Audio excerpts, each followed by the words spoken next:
Hey guys, thanks so much for clicking on this video. My name is Chris. Let's dive into the movie news today. Your time is precious. My time is precious. Let's just talk about it. Some of the news we're going to get into today is just the insane news that we're actually getting a Lion King sequel from the live action film. Unbelievable who they got to direct this. Couple of updates on Space Jam 2 titled Space Jam: A New Legacy. Even some updates on Spiral from the Book of Saw. This is the Saw spin-off movie that we're going to be getting next year. That is so much more, guys. So many of your opinions down below on everything we discuss here today. What's the news that got you the most interested today and kept you on living? As well as smashing that like button if you're enjoying some side flick in your life. It really goes a long way with me. Alright, so the first thing we're going to get into here is a little trailer trash. You guys know I've started this on the channel where if there's an exciting trailer for something up and coming, we're going to talk about it and determine whether it's trash or treasure, because as you guys know, one man's trash is another man's treasure. And that is the trailer we had for the Craft sequel slash reboot that Blumhouse is going to be making. Now that's entitled The Craft Legacy. Now there's a lot of people excited for this even after the trailer dropped, because there are hints in it that it is connected to the original Craft that came out in 1996. But I gotta be honest with you guys, from this trailer, I'm gonna have to give it a trash. It really came off to me like your soapy teenage drama. I'm hoping I'm wrong and they're saving some of the best stuff for the movie, but there was nothing in here that really made me want to jump and go back to watch the first movie and get all excited for this next film. I mean, the other surprise that came along with this trailer releasing is that it's gonna be a VOD release. So this was originally set to come out in theaters for us, but because of the pandemic, it's made things like that hard. So it'll be one of the Halloween movies we get this time around, releasing October 28, 2020, so people can rent it around the Halloween season. And you guys know I've been telling you here on the channel, if a movie was planning to head to theaters and decided to just drop it on VOD instead of waiting when theaters open back up, it's most likely not that great of a film. I mean, they went ahead and pushed Halloween Kills a whole year. They went ahead and pushed Purge 5. Even movies like Candyman and Spiral from the Book of Saw, which we'll talk about in a sec, all got pushed back because those seem to be crowd pleasers or entertaining on some level that'll make enough money in theaters. But with The Craft being produced by Blumhouse, I could be wrong on that, because Blumhouse has always been known to make some low budget movies, so maybe they could make the sacrifice of letting it release on VOD. But I don't know, this just doesn't seem to have the same flavor as the original for me. How did you guys feel about the Craft trailer? And for fans of the series, are you excited for this thing? Speaking of Blumhouse, we got here another announcement for a movie that's coming up in the works that just landed them a big celebrity. We got details that Zac Efron has been cast in a Stephen King adaptation that'll be a remake from a movie that's already been made. The property in question from Stephen King is his movie and novel entitled Firestarter. Zac Efron is the one to be starring in this movie, and I gotta be honest, I don't know if I should be excited for this or not. I never saw the original Firestarter. The only thing I know about it is that there's a cute little Drew Barrymore that looks to be walking away from a fire. Is she the Firestarter? Zac Efron, are you going to be playing cute little Drew Barrymore? If there's some of you out there like me who just don't know about this movie, this is the plot that they have going on for it. A young girl develops pyrotechnic abilities and is abducted by a secret government agency that wants to harness her powerful gifts as a weapon. Okay, so after reading that, knowing that it's Stephen King, part of me just wants to go, oh, so it's Fire Carrie?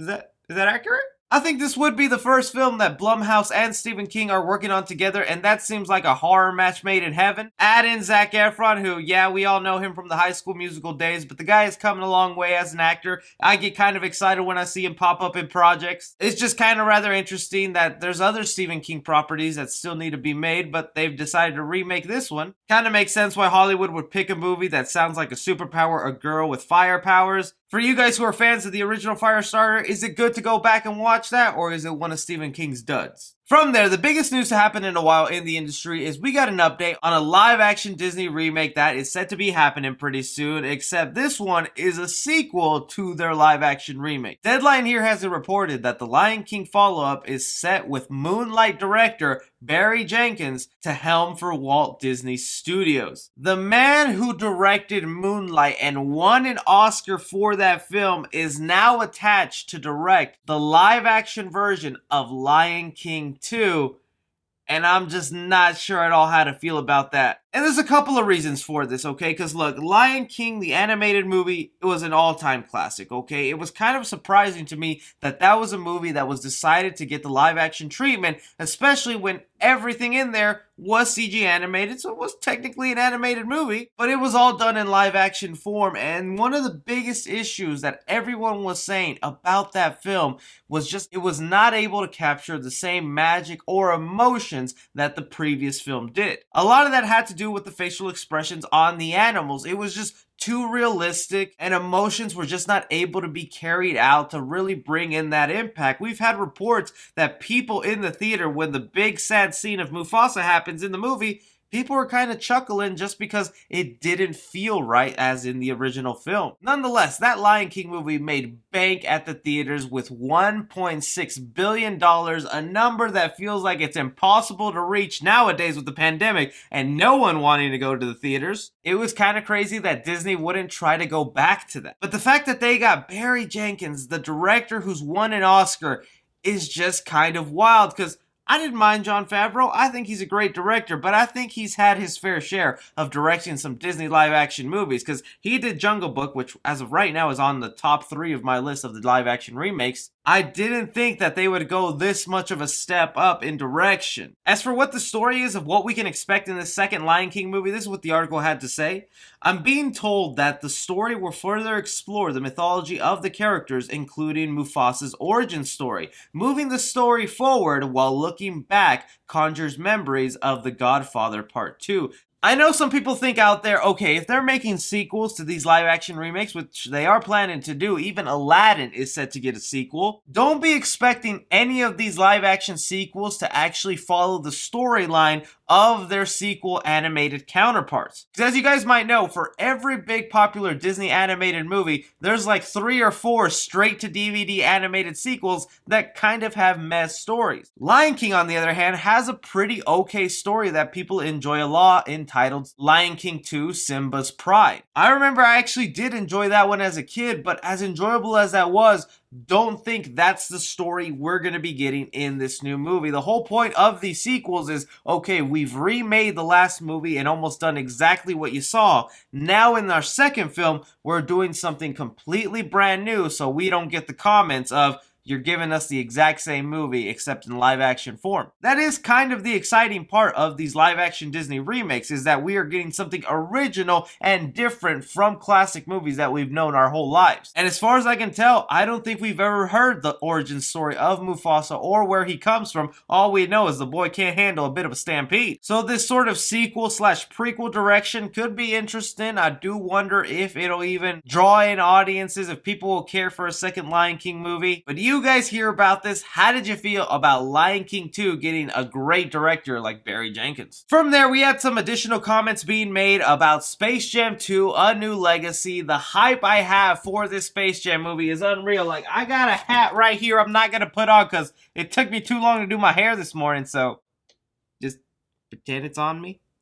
We had one of the voice actors who will be playing a lot of the famous characters within Space Jam 2, which is kind of cool to get this confirmation that these characters are in the movie. We have Jeff Bergman, who plays the characters Sylvester, Elmer Fudd, and Foghorn Leghorn in the upcoming films. He went ahead and shared a couple of details on how he feels about Space Jam 2. He said, first of all, this is my first feature major film, so that in itself is super cool. The fact that it's Space Jam 2 and it's LeBron James, I have to tell you, I think this movie is going to be sensational. It's going to knock people's socks off. It's really cool. I can't obviously say anything about it at this point until they release information, but I can only say this much. People are really going to like it. There's a lot of stuff in there that is going to be really cool. And again, I know not much, and of course someone attached to the movie who is working for it is going to say the movie is good, but just the words that people have been using to describe Space Jam 2 just has me constantly reminding you guys that Space Jam 2 is just not going to be the movie you think it is. There's a lot of people out there sleeping on Space Jam 2 thinking it's just going to be another lame basketball movie with LeBron James replacing Michael Jordan. The Looney Tunes going to be acting abstract and silly. We've seen and heard so many details about this film that just make it sound so wildly different. Just the fact that they're bringing in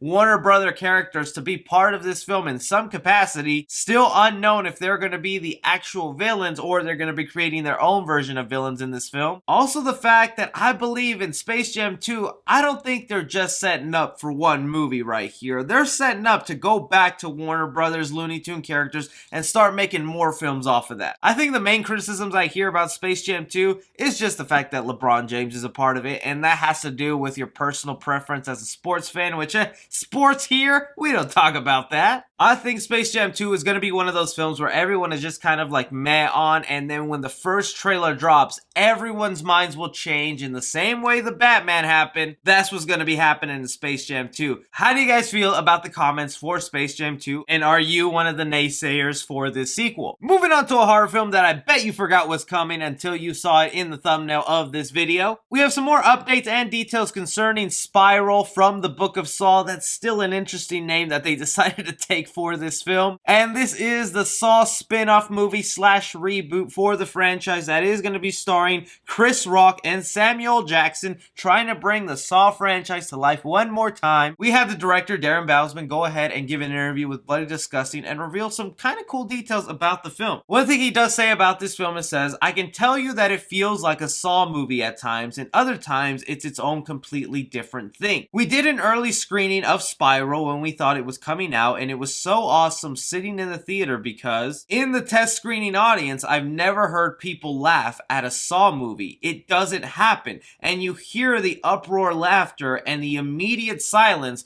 because it's a turn on a dime. The tone is so fresh and different, and Chris is just amazing in the movie." And you know, come to think about it, what the director here has said, who has actually worked on a couple of Saw movies, some of the best ones in the franchise actually, he has a really good point. And whenever I watch the Saw franchise, which trust me, I have watched a lot, I can rarely find moments within that Saw movie where I'm actually chuckling or having a good laugh. Now, of course, I understand the Saw franchise is horror-filled. You're not really supposed to be laughing. You're not supposed to be doing that. But I think someone like Jordan Peele has proved that it's okay to have some comedy thrown into your movie, but then in the next second, you can be terrified or on the edge of your seat with suspense. It's a real work of art that I think not a lot of people are able to pull off. But something like Saw that has tried to get off the ground several times now with their own different versions of reboots like Jigsaw, and it just not completely working with audiences, I think this is something that could definitely bring back to life the series. I mean, even just the fact that Chris Rock is attached to a Saw movie still blows my mind, because you don't think of Saw and Chris Rock in the same sentence. I'm gonna be super curious to see how fans of the Saw franchise take this new movie, and if they're willing to accept it in knowing that it feels different and there's a fresh sort of tone going on. Because one of the things we already heard about with this new Saw film is that Billy the Puppet is just not part of this Saw movie. Instead, they're going to be introducing their own version of a Saw puppet for this film where it's a pig. And as much as I'm going to miss Billy the Puppet, I'm okay with bringing some new sort of horror icon to the spotlight, and a pig is pretty scary and has been iconic with the Saw franchise. I just still can't believe that this was a movie that we were already supposed to be seeing. I was probably going to do like 4 different type of theory videos trying to figure out what is going on in the Saw world, because the Saw world is crazy. Do these comments on Spiral from the Book of Saw get you guys excited, or could you care less about them? But that is just all the movie news we have going on right now, guys. Let me know your opinions down below on everything we've discussed here today. Do you like it? Do you not like it? Make sure to be smashing that like button, please, guys. October's coming up, and Daddy's trying to spook up some good content for you guys, so be ready. Don't forget to subscribe. Follow me on Twitter at 3C Film Review. As always, I'm Chris. Take care.